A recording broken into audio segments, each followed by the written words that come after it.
নমস্কার, ideal agri research private লিমিটেডের পক্ষ থেকে আমি দেবু মান্না। আজকে আমরা এসে উপস্থিত হয়েছি মুর্শিদাবাদ ডিস্ট্রিক্টের সীতানগর থানার রানীনগর গ্রামেতে। এখানে আমরা এসে যেটা দেখলাম, পেঁয়াজ আর রসুনের বেড। এখানে অধিকাংশ জমিতে শুধুমাত্র পেঁয়াজ আর রসুন চাষ হয়।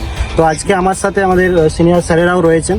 তো আমরা পেঁয়াজের এবং রসুনের প্রোডাকশানের ওপরে, মানে কীভাবে আমরা ফলন বৃদ্ধি করব বা কী করলে আমরা ফলন বেশি পাবো, সেই নিয়ে দু চার কথা বলবো।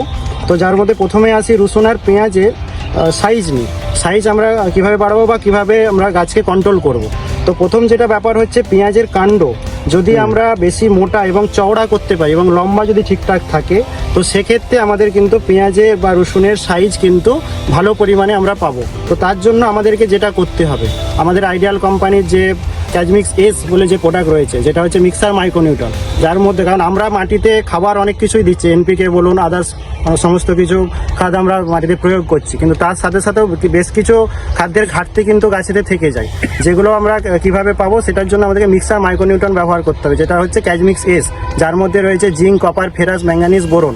তো এটা ব্যবহার করার ফলে গাছের কাণ্ড শক্ত হবে এবং গাছের কাণ্ড লম্বা, যার ফলে আমাদের প্রোডাকশন বাড়বে। তার সাথে সাথে গাছের শিকড়, মেন যেটা হচ্ছে গাছের শিকড় বৃদ্ধির জন্য, যাতে করে আমাদের সাদা শিকড় নতুন করে আসতে পারে এবং গাছ মাটিতে থাকা খাবার ঠিকঠাকভাবে গ্রহণ করতে পারে। তার জন্য আমাদের যে NH5 গোল্ড বলে যে প্রোডাক্টটা রয়েছে, সেটা যদি আমরা ব্যবহার করি, সেক্ষেত্রে কিন্তু গাছের শিকড় বৃদ্ধি আরও বেশি পরিমাণে হবে এবং গাছ ঠিকঠাকভাবে খাবার তৈরি করতে পারবে। আর তার সাথে সাথে এইসব বিভিন্ন সময় আমরা এখন দেখছি, আজ বৃষ্টি নয়তো কাল একটু ঠান্ডা বেশি, পরের দিন দেখছি হঠাৎ করে গরম শুরু হয়ে যাচ্ছে।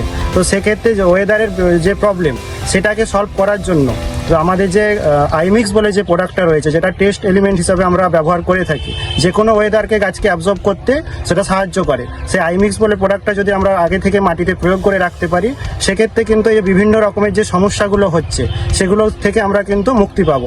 তার সাথে সাথে যদি আমরা শুধুমাত্র প্রোডাকশন বা সাইজের ওপরে যদি আমরা কিছু প্রয়োগ করতে চাই, সেক্ষেত্রে আমাদের যে বেরি সাইজার বলে যে প্রোডাক্টটা রয়েছে, তার সাথে সাথে পটাশ, অক্সি পটাশ নামে, এই দুটো প্রোডাক্টকে যদি আমরা মিক্স করে oxy potash 2 ml per litre, তার সাথে সাথে বেরি সাইজার 1 ml পার লিটার হিসাবে যদি আমরা প্রয়োগ করি, সেক্ষেত্রে কিন্তু আমাদের প্রোডাকশন অনেকটাই বেশি আসবে এবং তাতে করে আমরা অনেকটাই লাভবান হব খরচা অনুপাতে।